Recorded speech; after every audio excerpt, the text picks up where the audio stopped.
Hello students, welcome to the study physics. ये relative velocity की दूसरी वीडियो है। पिछली वीडियो में हमने रिलेटिव वेलोसिटी का एक एक्सप्रेशन डिराइव किया था और इस वीडियो में हम लोग फर्दर आगे और रिलेशन डिराइव करेंगे। तो इस वीडियो में हम लोग डिराइव करेंगे relative velocity of moving object inclined at an angle theta, यानी दो मूविंग ऑब्जेक्ट जो एक थीटा एंगल बनाकर मूव कर रहा हो तो उस केस में रिलेटिव वेलोसिटी क्या होगा। अभी तक हमने लीनियर का पढ़ा, या तो वो अपोजिट डायरेक्शन में चल रहा हो या फिर सेम डायरेक्शन में चल रहा हो। तो हम लोग अब डिटरमाइन करेंगे जब वो एंगल थीटा पे चल रहा हो।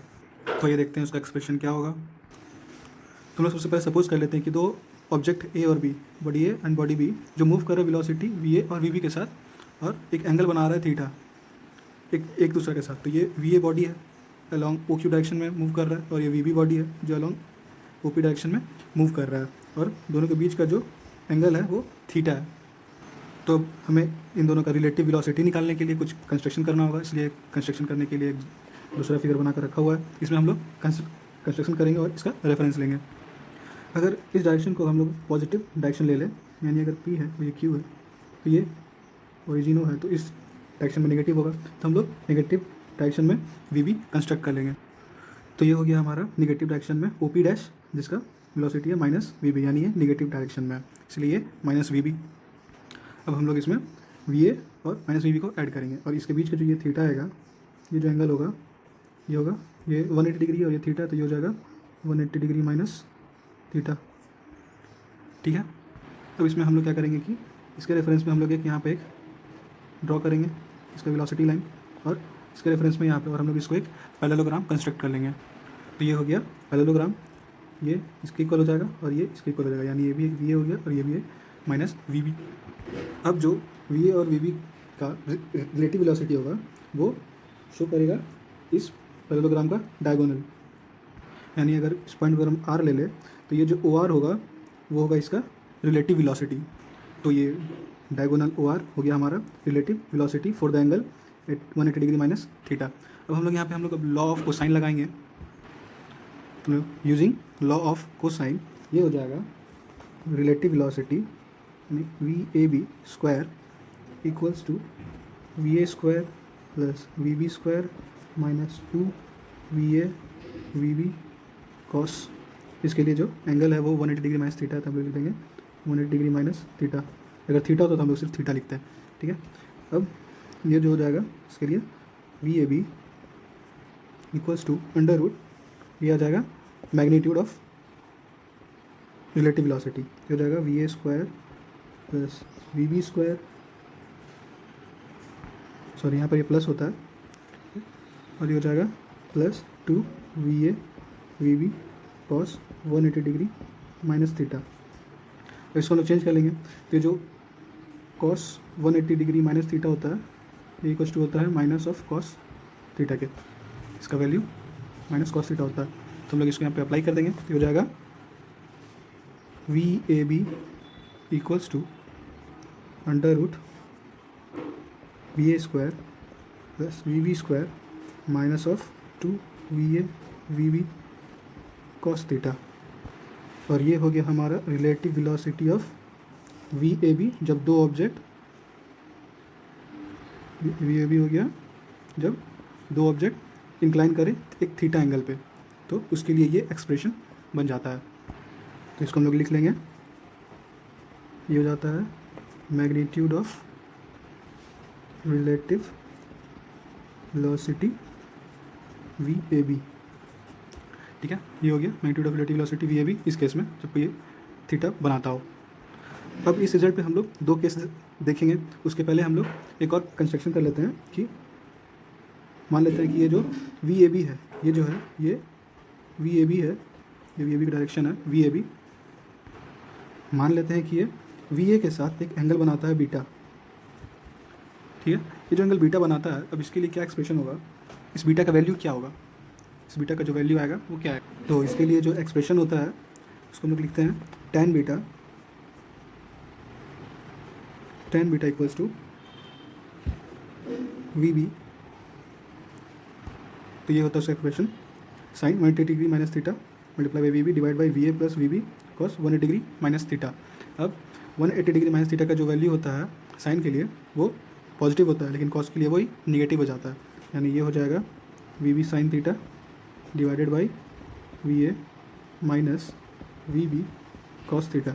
ये माइनस आ गया, ये कॉस 180 डिग्री माइनस थीटा की वजह से, क्योंकि cos 180 degree minus theta equals to minus theta होता है और sine 180 degree minus theta equals to theta होता है। तो अब जो हमारा फाइनल एक्सप्रेशन आ जाता है बीटा के लिए, बीटा का वैल्यू के लिए, ये बीटा इक्वल्स टू हो जाता है tan inverse V B sine theta divided by V A minus V B cos theta. तो ये हो गया बीटा के लिए वैल्यू। ये इसका यूज़ कभी कभी न्यूमेरिकल्स में होता है।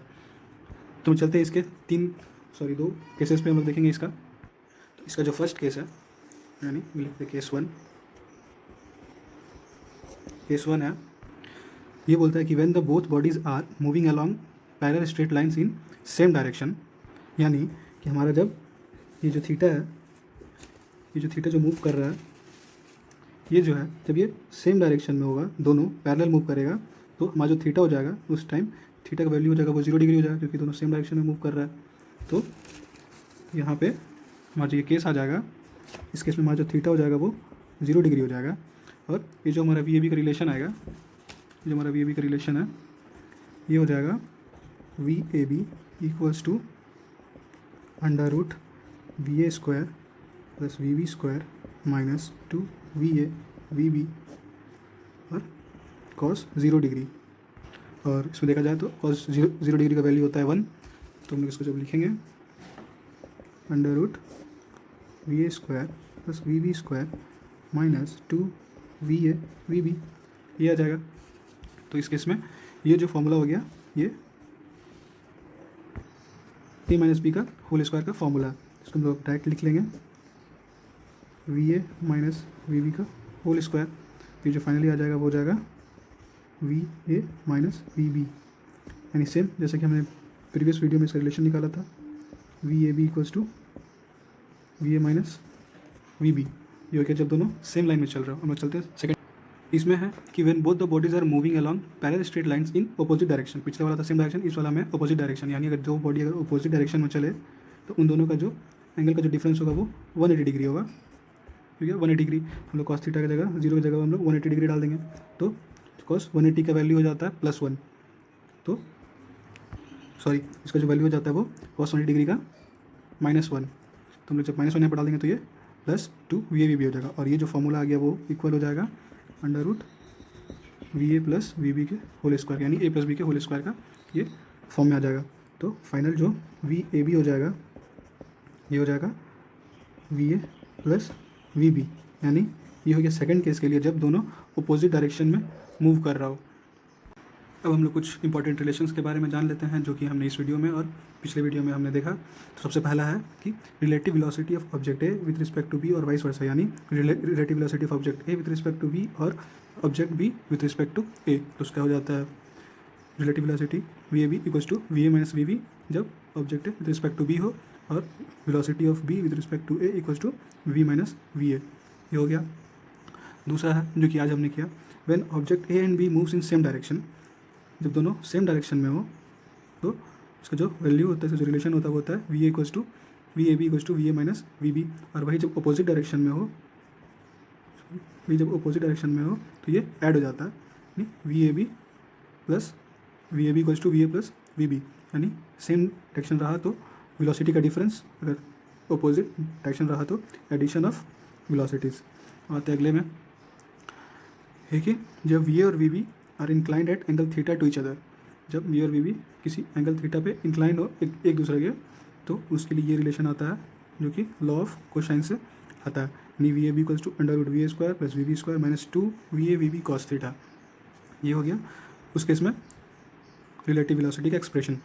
चलते हैं हम लोग लास्ट और next, when V A B makes angle beta with V A, जब वी ए के साथ एंगल बीटा बनाता है तो उस केस में बीटा का वैल्यू क्या होता है, tan बीटा हो जाता है V B sine theta by V A minus V B cos theta. तो इन सभी का हम लोग यूज़ कर सकते हैं न्यूमेरिकल को बनाने में, किसी भी न्यूमेरिकल को सॉल्व करने में, और इन सभी कॉन्सेप्ट्स को क्लियर करने के लिए ज़्यादा से ज़्यादा न्यूमेरिकल का सॉल्व करना ज़रूरी है। तो स्टूडेंट्स, अगर आप चाहते हैं कि रिलेटिव वेलोसिटी के अंदर में कुछ इंपॉर्टेंट न्यूमेरिकल से रिलेटेड भी वीडियो बनाओ तो आप हमें कमेंट में ज़रूर बताएं। साथ ही अगर ये वीडियो अच्छा लगा हो तो लाइक ज़रूर करें और अपने चैनल को सब्सक्राइब करें और ज़्यादा अपडेट्स के लिए।